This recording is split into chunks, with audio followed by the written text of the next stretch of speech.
Buenas tardes, continuamos aquí a través de su canal Cultura en el Congreso Mundial Antifascista. A mi lado se encuentra el doctor José Armando Orellana, Sí, viene representando a la delegación de Honduras, sociólogo y analista político. así es. Correcto. Bueno, comenzamos con la pregunta general. ¿Qué opina usted de este Congreso antifascista que se está realizando en Venezuela? Bueno, me parece extraordinario, me parece una gran oportunidad para poder abordar temáticas que están afectando casi todo el continente y a nivel mundial. Yo diría, contraataque de los sectores de derecha en el mundo y que, bueno, han afectado, convertido prácticamente en un laboratorio a América Latina, fundamentalmente lo de las recientes elecciones en Venezuela, ahora el caso de Honduras, ¿verdad? Que estamos viviendo un ataque por diversos frentes, un intento de golpe suave y otra cantidad de acciones que hemos visto que se han venido dando en América Latina. Caso concreto de Argentina, el mismo Salvador, que es controversial, la situación que se viene dando en ese país. Y en otros países, ¿verdad? A nivel internacional, donde vemos ese intento de la derecha de el control tanto de lo político, lo social, lo económico. Y intentan sobre todo a través de nuevos discursos que han ido modificando y luego el ataque en las redes sociales. Me parece que es importante debatir a profundidad estas lógicas de dominación que van surgiendo. No es fácil, quiero decirte que no es fácil, Sí. porque en el caso nuestro de Honduras existen sectores del monopolio mediático que permanentemente han estado tratando de cambiar esa óptica y orientar desde su línea, ¿verdad? Desinformando, alienando, y lo encontramos en los periódicos, en la prensa. Casi hacíamos un análisis recién, el 97% de los medios de comunicación, televisión, radio, están en manos de los sectores de la derecha. Son privados y están en manos de la derecha. Apenas hay un pequeño círculo de radio comunitaria, hay una televisora que ha venido acompañando, una TV de carácter privado, pero que tiene una postura favorable al proyecto de transformación. Todo lo contrario, es un bombardeo permanente. Y ahora con las redes sociales, ¿verdad? Tratando de legitimar el proyecto político. Y es importante esta experiencia de venir acá y conocer un poco más lo de Venezuela, porque permanentemente están llegando informaciones. Nosotros le decimos desde arriba, me refiero a CNN y estos otros medios, y es muy difícil contrastar cuando ellos están cargando a diario, ¿verdad? Y con la gente en lo cotidiano discutir. Luego, lo que ha sido el fenómeno de la migración venezolana.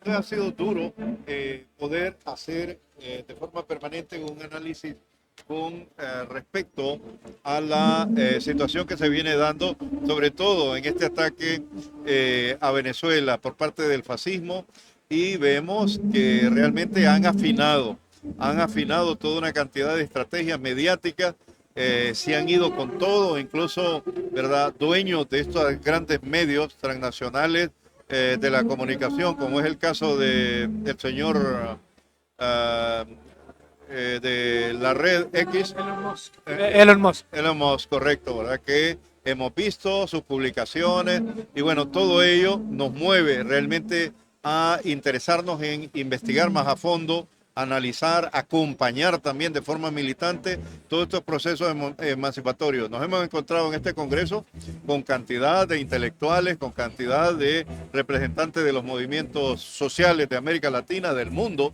y pues existe ese coraje, ¿verdad?, de seguir combatiendo esos procesos de alienación.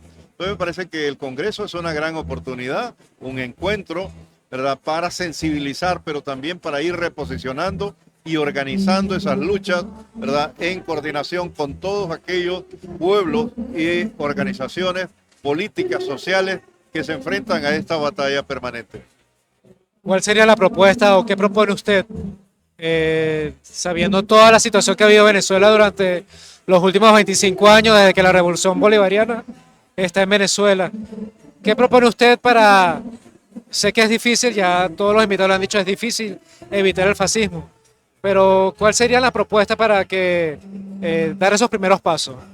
Bueno, yo creo que sí, específicamente el foco de atención ha estado en Venezuela, pero el fascismo, las derechas internacionales le han apostado a esto de querer hacer caer, pero yo creo que una de las primeras acciones es dar a conocer a nivel internacional la situación que se vive acá, conocer, acercar a esas voces alternativas, a conocer la realidad de Venezuela, acompañar a ese pueblo, ¿verdad? Y junto con ello, pues, obviamente, hacer esas redes a nivel internacional que se ayuden mutuamente.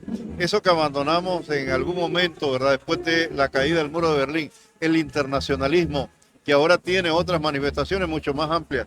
Se hablaba en aquel momento del internacionalismo proletario, pero también pueden existir misiones que vengan de forma permanente por una temporada de que un mes, 2 meses, de jóvenes, estudiantes universitarios de las universidades de América Latina y del mundo que puedan hacer pasantías aquí en Nicaragua, profesores, etcétera, miembros del movimiento social que pudieran estar haciendo brigadas también de acompañamiento en trabajo social, como se hizo de alguna manera en Cuba y en Nicaragua. Yo viví esas experiencias y me pareció extraordinario. Lo vivimos con jóvenes nórdicos, daneses, alemanes, etcétera, que estuvimos acompañando, por ejemplo, en el caso de Nicaragua, los cortes de café. Me parece que debe de formularse algunas propuestas de este tipo para que tengamos o tengan los jóvenes y diversas personalidades intelectuales para que se convierta Venezuela también en un centro en el cual pueda generarse esa cohesión y ese apoyo internacional.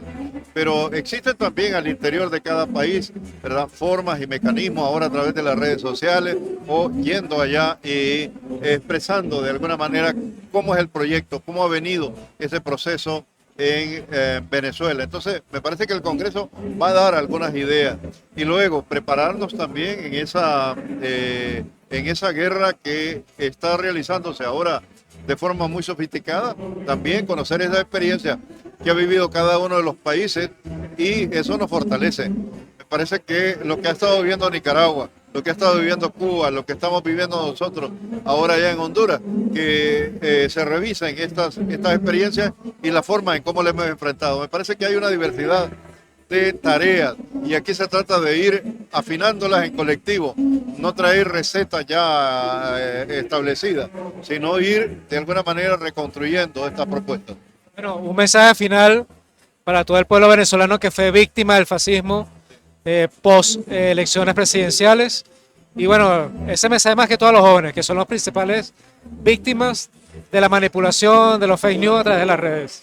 Bueno, uno es la solidaridad, ¿verdad? Nos sentimos solidarios con ese sufrimiento que vive el pueblo venezolano, ese ataque, y decirles que obviamente frente a esta situación es despertar ese pensamiento crítico, es despertar esa capacidad de combatividad que son ejemplos ya, ¿verdad?, de hecho, pero que cada día se acrecenta en la conciencia latinoamericana ese papel que están jugando los venezolanos. No es fácil, es difícil. Lo digo porque también viví una situación semejante en los años 80 en Nicaragua, ¿verdad?, en la cual había situaciones terriblemente difíciles. Bombardeo mediático, pero también el ataque, la guerra económica, el bloqueo, etcétera. Pero cada paso que vamos dando, vamos afianzando y cobrando más fuerza, ¿verdad? El músculo se tiembla en la medida en que se mueve y en que se defiende frente a los ataques. Entonces, adelante, ¿verdad?, juventud, adelante, pueblo venezolano,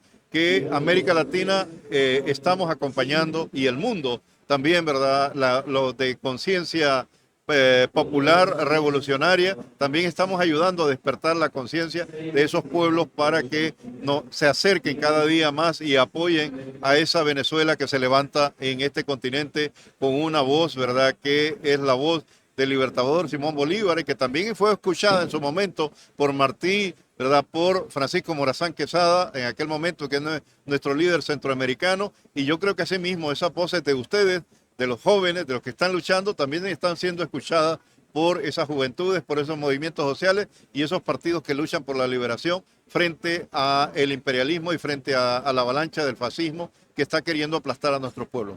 Vale, muchísimas gracias. Estábamos conversando con José Armando Orellana, el representante de la delegación de Honduras, sociólogo y analista político. Bueno, muchísimas gracias. Bienvenido a Venezuela cada vez que quiera venir, pero muchas gracias por su apoyo. Y con esto finalizamos la entrevista. Continúen en sintonía del canal Cultura. Muchísimas gracias.